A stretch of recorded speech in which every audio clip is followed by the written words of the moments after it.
જય શ્રી કૃષ્ણ, જય માતાજી. મારા વહાલા દર્શક મિત્રોને રેખા રાદડિયાના સ્નેહભર્યા નમસ્કાર. મિત્રો, તમે કેરીની ગોઠલીમાંથી તેલ નીકળે છે તે તમે સાંભળ્યું છે?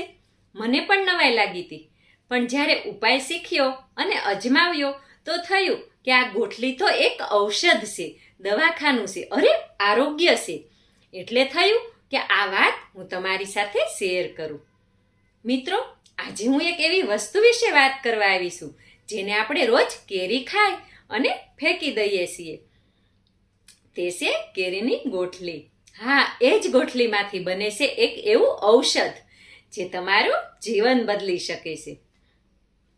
તમારા વાળની સમસ્યા, ત્વચાની ખંજવાળ, ઇન્ફેક્શન, પગની તિરાડો, ડાર્ક સર્કલ અને ત્વચાની કાળાશ જેવી બધી સમસ્યાઓને દૂર કરી શકે છે. અને એ પણ તમારા પોતાના ઘરે સરળ રીતે બની શકે છે. તો કેવી રીતે બને છે તે આપણે જોઈએ. તો સૌપ્રથમ કેરી ખાય અને ગોઠલીને 7 થી 8 દિવસ તડકામાં સારી રીતે સૂકવી દેવી. પછી અંદરથી જે ગોઠલી નીકળે ને એને આખી રાત પાણીમાં પલાળીને સવારે મિક્સરમાં પીસી લેવી. એમાં થોડો કડવો લીમડો પણ પીસી લેવો અને એની પેસ્ટ બનાવી લેવી. અને એ પેસ્ટ એક કડાઈમાં તેલ ઉકળવા માટે મૂકવું અને એમાં થોડુંક તલનું તેલ પણ ઉમેરવું. જો કાળા તલનું તેલ હોય ને તો સૌથી ઉત્તમ.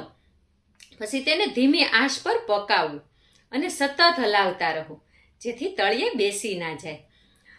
વાળ માટે બનાવવું હોય ને તો તેમાં મેથી દાણા પલાળીને ઉમેરવા. તેને આખી રાત પલાળી દેવાના અને પછી સવારે તેલ ઉકાળતી વખતે તેમાં ઉમેરી દેવાના. પછી એકદમ તેલ છૂટું પડી જાય ને ત્યાં સુધી ઉકાળો. પછી સતત હલાવતા જાઓ અને ઠંડુ પડવા દો. એકદમ ઠંડુ પડે ને એટલે કપડાથી ગાળી લેવું. યાદ રાખજો કે ગોઠલીમાં ઓછી માત્રામાં તેલ હોય છે. આશરે 10 ગોઠલીમાંથી 3 થી 4 ચમચી જેટલું જ તેલ નીકળે છે, પણ તેના ફાયદા અદ્ભુત છે. તો હવે જોઈએ કે કોણ તેનો ઉપયોગ કરી શકે. મહિલાઓ વાળ માટે, જેના વાળ ખૂબ જ ખરતા હોય ને તે ખરતા વાળને અટકાવે છે અને રેશમી અને મુલાયમ બનાવે છે. પછી ઘણા પુરુષોને તાલ પડી ગઈ હોય તો તે ગોઠલીમાં નવા વાળ ઉગાડવાની તાકાત છે. પણ શરત એટલી છે કે ઉંમર થોડી નાની હોવી જોઈએ અને નિયમિત ઉપયોગ કરવો જોઈએ અને થોડી ધીરજ રાખવી. પછી આંખના કુંડાળા માટે પણ ઉપયોગ કરી શકાય છે. તેની રીત સહેલી છે કે રોજ રાત્રે સૂતા પહેલા તેલ લઈ અને હળવા હાથે મસાજ કરવો. પછી વાળના મૂળમાં પણ હળવા હાથે મસાજ કરવો. પછી ચામડી પર કોઈ ઇન્ફેક્શન હોય, ધાધર હોય કે ખરજવું હોય, વર્ષો જૂની તકલીફ હોય ને તો તેમાં પણ રાહત આપે છે. તેવી જગ્યાએ દિવસમાં 2 વખત સાફ કરી અને લગાવો. પછી ઘણી વખત વડીલોને સાંધા દુખતા હોય કે ગોઠણ દુખતા હોય તો રાત્રે સહેજ તેલ ગરમ કરી અને હળવે હાથે મસાજ કરવો. પૂરા શરીર પર મસાજ કરવાથી ચામડીમાં નવી ચમક આવે છે.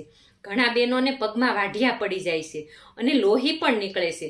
તો તેવા બહેનોએ રોજ રાત્રે સૂતી વખતે પહેલા 5 મિનિટ પગને ગરમ પાણીમાં રાખવાના. પછી એડી બ્રશ વડે પગના તળિયા એકદમ બરાબર સાફ કરવા. પછી કોરા કરીને હળવા હાથે તેલથી મસાજ કરવો. 1 મહિના સુધી આ પ્રયોગ કરશો એટલે અદ્ભુત રિઝલ્ટ જોવા મળશે. પછી આ તેલ આપણે ઉપયોગ લીધા પછી તેને તડકાથી દૂર રાખવું અને કાચની બોટલમાં જ રાખવું. પાણીથી પણ દૂર રાખવું. તો તે 4 થી 6 મહિના સુધી સારું રહે છે. આ તેલનો રેગ્યુલર 2 મહિના સુધી ઉપયોગ કરવો.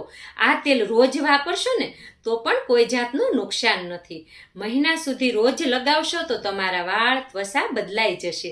અને એક વાત કહું મિત્રો, કે હું ગોઠવેલી વાત નથી બોલતી. હું જે અનુભવું છું એ જ હું તમને કહું છું. આજે તમે રોજ કેરી ખાવશો પણ એની ગોઠલી કચરો સમજીને ફેંકી દઈએ છીએ. પણ એ ગોઠલીમાં કુદરતે આરોગ્ય આપેલું છે.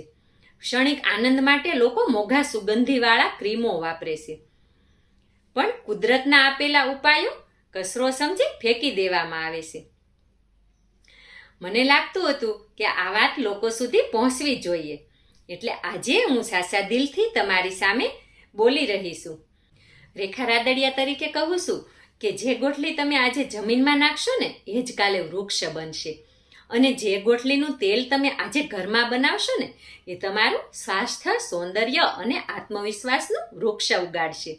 બસ ધીરજથી વાપરો, પ્રેમથી મારી વાત માનો અને શ્રદ્ધાથી શ્રમ કરો. તમારું રૂપ તો સમકશે જ, પણ તમારું જીવન પણ એક નવી શક્તિ પામશે. એટલે આજથી જ કેરીની ગોઠલી ફેંકશો નહીં, એનાથી તમારું આખું શરીર સમકશે. આ છે ખરો દેશી ઉપાય. રેખા રાદડિયા જે કહે છે તે દિલથી કહે છે, લાગણીથી બોલે છે. જો તમે પણ કુદરતી ઔષધ તરફ પાછા વળવા માંગતા હોય તો એકવાર અજમાવી જુઓ. અને આ માહિતી તમને સારી લાગી હોય તો તમારા ગ્રુપમાં મોકલજો, અને કેવી લાગી છે તે મને કમેન્ટમાં જણાવજો.